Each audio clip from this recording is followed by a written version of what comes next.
There is a moment, silent, almost imperceptible, when the breath leaves the body and the soul stands on the threshold. Time no longer obeys the same rhythm. Identity begins to dissolve, and yet not every soul continues its journey.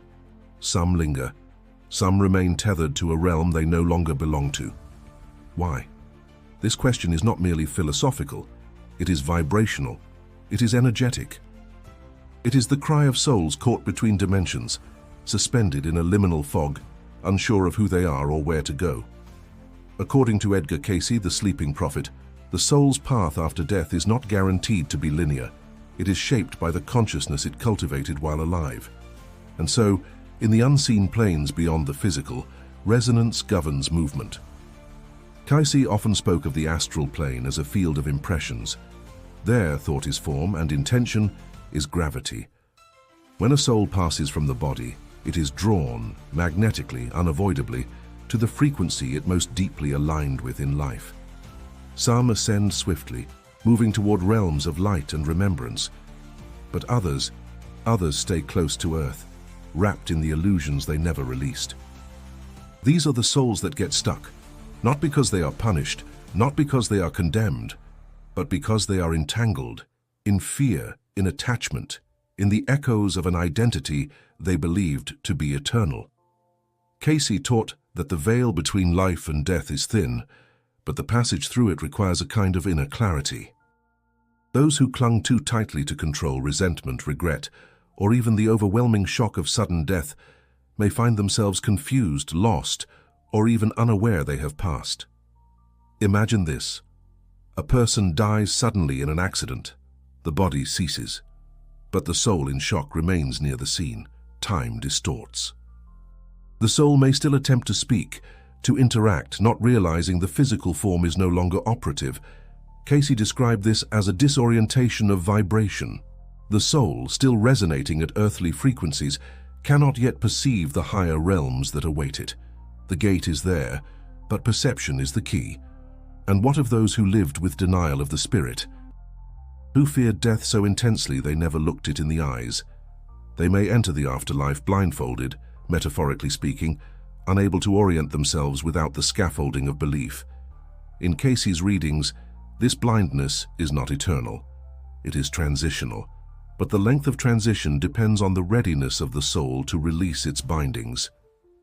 There are also those who remain due to unfinished business, emotional contracts, promises unkept. They hover, not by punishment, but by choice, often unconscious. The vibrational field of earth still calls to them. They remain near loved ones, homes, familiar places, often unseen but felt. How many times have you entered a space and sensed something? Not eerie, not frightening, just a presence? These are not always projections of the mind. Sometimes they are echoes. Sometimes they are souls still searching. The truth Cayce whispered through his trance states is simple, yet profound. The soul carries its own map, and that map is drawn not by external dogma, but by inner resonance. Love, forgiveness, surrender, these are the coordinates that lead a soul onward. Fear, guilt, and confusion. They cloud the compass. In the chapters ahead, we will walk gently into these unseen realms, tracing the reasons some souls delay their journey, and how awareness in life becomes the light that guides after death. If these words touched your soul, subscribe to the channel and click on the video that just appeared on your screen. It was chosen especially for you. I know you'll love it. What we carry within us does not die with the body. The fears we suppress, the love we withhold, the guilt we avoid, all these form a kind of energetic residue. According to Edgar Cayce, this residue creates vibrational imprints that shape the soul's trajectory after death. It is not a matter of judgment or reward, but of resonance and alignment. In life, every emotion we cultivate becomes a frequency. Repeated thoughts etch grooves in our energetic body. Over time, these grooves become currents, directing consciousness with or without our awareness. When we pass beyond the veil, we do not become something other. We simply become more of what we already are. Amplified, transparent, untethered, yet defined by what we have internalized. This is why some souls become earthbound, not because they are denied access to higher planes, but because their inner frequency does not yet recognize those planes. They remain drawn to dense vibrations, anger, longing, bitterness, or profound attachment to a specific place, person, or belief. These vibrations act like anchors, gently but persistently pulling them back toward the earth field. Cayce explained that this phenomenon is not a punishment, it is natural law. The afterlife is not governed by external arbiters, but by the soul's own attunement. The law of attraction persists beyond death. If the soul resonates with confusion or unfinished desire, it magnetizes to realms of similar vibration, where it may linger until it chooses to shift. And this choice is key. Even in the spaces between worlds, the soul retains agency. But to choose differently, one must become aware of the patterns that bind. Many do not even know they have died. They exist in a suspended loop of routine, reliving moments, revisiting places, repeating thoughts. The soul can simulate familiar surroundings, maintaining a replica of the life it knew, unaware that it is a construct of memory and frequency. How then does a soul awaken from such sleep? Cayce's insight suggests that connection is the catalyst. A prayer from a loved one, a sudden realization, a moment of stillness. These are sparks that begin to lift the veil. The soul may sense something beyond its loop, an opening, a call, a light. When that recognition dawns, a portal appears, and through it, guides may enter. These guides are often loved ones who have crossed before, or beings of higher vibration who assist in transitions. But the soul must be willing. Many are not. They cling to the familiar, even if it is fractured. They fear what lies beyond, mistaking light for annihilation. Cayce described this as a self-made purgatory, not imposed, but chosen through unconsciousness. Still, all is not lost. The universe waits without judgment. The soul cannot be trapped forever. It can only delay. And every delay, every detour becomes a lesson in recognition. Sooner or later, the soul begins to feel the weight of stagnation. The loops become thinner, the illusions begin to crack, and the hunger for truth returns. This hunger is what ultimately frees the soul, not dogma, not ritual, but the quiet yearning to remember, to move forward, to ascend. The vibration of that longing, no matter how faint, sends out a signal. And the moment it is heard, the journey resumes. In the next chapter, we will explore the various realms Cayce spoke of, the intermediate zones of consciousness where souls dwell, heal, or wander, and how each is shaped not by external architecture, but by the internal landscapes we carry through death. Beyond the moment of death lies not a singular destination, but a vast spectrum of realms, each pulsating at a specific frequency, each reflecting the consciousness of those who enter. Edgar Cayce referred to these dimensions not as places in the traditional sense, but as states of awareness, internal geographies shaped by thought, emotion, and intention. To the soul, these realms are as tangible as the physical world is to the living. The difference lies in the way they are formed. In the earth plane, matter precedes thought, but in the astral and mental planes, thought is the architect. What you believe, you see. What you feel, you enter. What you refuse to release, you must face again and again until it is no longer needed. There are luminous realms, radiant with compassion and wisdom, where souls gather in harmony to remember their origin, to rest, and to plan future incarnations. But there are also denser layers, realms of confusion, stagnation, and self-deception. These are not places of punishment, they are mirrors, and in those mirrors, the soul sees not its sins, but its misalignments. Cayce described some of these middle zones as dreamlike. Souls move in a fog of partial awareness. They may see landscapes that shift, rooms that reflect their former homes, even familiar faces conjured from memory or desire. But nothing is fixed. Nothing is permanent. Everything responds to the vibration of the observer. It is a living feedback loop, an echo chamber of one's most dominant thoughts and emotions. In the lighter zones, there is movement, evolution, color. Communication flows telepathically. Souls support one another, sharing insights from their earth lives, preparing for what lies ahead. But in the shadowed realms, repetition is common. Souls reenact old dramas, remain bound to unfinished stories, or isolate in silence, unwilling to connect. These are the dimensions where many souls get stuck. They are not lost forever. They are simply out of tune with the greater harmony. The music of the higher realms cannot be heard when one is still humming the melodies of fear, regret, or bitterness. The soul must gradually reattune itself, like an instrument that has fallen out of pitch. Yet within each realm, there are thresholds, subtle invitations to awaken. Sometimes they appear as light, sometimes as sound, sometimes as the memory of love. These thresholds are built into the fabric of the soul's path, awaiting only recognition. When the soul remembers what it truly is, light, essence, spirit, it can step beyond the illusions it has constructed. Cayce emphasized the importance of preparation while alive. Meditation, prayer, service, and forgiveness are not merely moral practices. They are tools that tune the soul for the journey ahead. They shape the realms we will enter by altering our internal resonance here and now.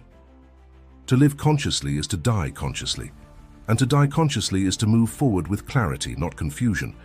But even for those who arrive disoriented, the journey is not abandoned. Helpers are always present, sometimes visible, sometimes not. They do not force, they do not judge. They simply hold the vibration of possibility, waiting for the soul to respond. The awakening of a single insight can change everything. In the next chapter, we will enter the mystery of memory and identity after death, how the soul remembers who it is, and how forgotten aspects are recovered in the realms beyond, step by step, in a process both beautiful and exact. When the body falls away, the soul does not vanish. It begins to remember. But that remembrance is not immediate. It unfolds in layers, like the slow blooming of a flower long buried in silence. Edgar Cayce revealed that after death, the soul enters a state of reorientation where the dense filters of earthly life begin to dissolve, and the deeper self, long obscured, starts to rise. In this sacred process, memory is not linear. The soul does not replay a life in sequential frames. Rather, it feels impressions, vibrational imprints of choices, emotions, intentions. What was hidden in life becomes vividly apparent. Regret is no longer masked by distraction. Joy is no longer dimmed by fear. The soul begins to see not only what it did, but why, and more importantly, what it became because of it. This recognition is not punishment, it is medicine. Cayce taught that the soul seeks understanding, not judgment, and so it is drawn toward its own unresolved vibrations in order to heal. In these moments of inner review, identity begins to shift. The masks of personality fall away. What remains is essence, the luminous core that existed before the name, the role, the story. But the journey inward is not always easy. Some souls resist what they see. They may cling to former identities, struggling to accept a self beyond the ego. If a person lived from fear, domination, or material obsession, they may initially reject the formlessness of the spirit. The ego cannot control the formless, it dissolves in its presence, and for some that dissolution feels like death itself. Yet Cayce reassured, the soul is never lost in this process. It is guided by inner light, even if dim. There are currents within consciousness that pull gently toward integration. Guides, beings of higher intelligence and compassion, assist this transition, not by imposing answers, but by illuminating forgotten truths. They hold a mirror to the soul, not to shame, but to awaken. As the soul reclaims memory, a broader perspective emerges. Lives beyond the most recent incarnation begin to surface, not as fantasies, but as echoes of a continuous journey. Patterns reveal themselves, lessons weave together across time. The soul sees how each incarnation contributed to its evolution, how each challenge refined its frequency, how each act of love expanded its field. This is when true identity begins to crystallize, not the identity of a person, but of a presence. The soul recognizes itself as a traveler through realms, a creator of experience, a bearer of light moving through densities in search of remembrance. It is no longer confined to the narrative of one lifetime. It begins to remember its divine origin. Still, some fragments may remain hidden. Aspects of self that were repressed, denied, or disowned during life often remain in shadow. The soul must now retrieve them, not to relive their pain, but to reintegrate their energy. Every part of the self, even the ones deemed unworthy, is a piece of the whole. Without them, the soul cannot be complete. Cayce likened this reintegration to soul alchemy. It is the work of turning the lead of past confusion into the gold of conscious being. It is a process of inner synthesis in which the soul becomes its own healer, its own witness, its own liberator. No ritual, no external authority can replace the soul's willingness to see, to feel, to reclaim. In the next and final chapter, we will explore how the soul, having remembered and reintegrated itself, prepares for its next movement, whether that be returning to the earth plane, ascending to higher realms, or entering the silence between lifetimes, and how each choice reflects the vibration it has now become. When the soul has remembered itself, when the fragments are gathered, the illusions dissolved, and the inner light rekindled, it stands at a new threshold. Not of finality, but of choice. Edgar Cayce described this moment not as an ending, but as a pivot, a sacred pause between movements. The soul, now attuned to its own frequency, must decide, where next? There is no singular path. Each soul, based on its resonance, is drawn toward what it needs to experience, to heal, or to serve. Some return to the earth realm, not out of debt, but out of intention, to learn, to balance, to complete what was begun. Others ascend to higher planes, joining collectives of light whose work is to support evolving consciousness across dimensions. And some enter the silence, a realm beyond form, beyond name, where the soul simply rests in source. Cayce called this the time of review and decision, a phase in which the soul meets with guides, with soul group members, and with its higher self. In these meetings, choices are not made in haste. There is no pressure, only clarity. The soul sees the possibilities ahead, the intersections it might influence, the new expressions it might embody. Free will is honored, but that will is now informed by wisdom, not impulse. The soul may choose to incarnate again, but not arbitrarily. The next life is selected with precision based on energetic alignment, karmic threads, and opportunities for growth. The family, culture, even the challenges to be faced are chosen in light of what the soul now seeks to master. This is not fate, it is orchestration, a sacred design in motion. And yet many do not return. Some remain in the inner worlds, serving as teachers, healers, or messengers. Cayce spoke of those who assist from beyond, souls who have transcended certain lessons but continue to walk beside those still in the densest planes. These are not myths or metaphors. They are real presences, felt by those who listen in silence, who sense more than they see. Others enter deeper silence, merging into realms beyond comprehension. Not because they are superior, but because their journey calls them into pure beingness. In these states, duality dissolves. The soul does not forget, it becomes. It is no longer defined by experience, but by essence. This is not a reward, it is a return. But always the choice is made in love. There is no coercion in the spiritual realms, only resonance. And so the soul flows naturally toward what it has become. Those who have healed flow upward. Those still learning flow toward experience, and those who serve flow in all directions, like rivers of light nourishing every level of reality. Cayce taught that no soul is ever lost. Even those who linger, who resist, who forget, they too are held. The universe is patient. Time bends for the sake of awakening. Eventually every soul remembers. Eventually every soul returns home, and so the mystery is not in death, but in how we live now. For what we feel, believe, and choose in this moment shapes the map we will follow beyond the body. The afterlife is not a distant place. It is a reflection of this inner space we cultivate here, day by day. May this journey through Cayce's vision be not merely an exploration of the unseen, but a mirror to your present awareness. For in the end, awakening is not about escaping death. It is about remembering who we are, in life, in death, and beyond. If these words touched your soul, subscribe to the channel and click on the video that just appeared on your screen. It was chosen especially for you. I know you'll love it.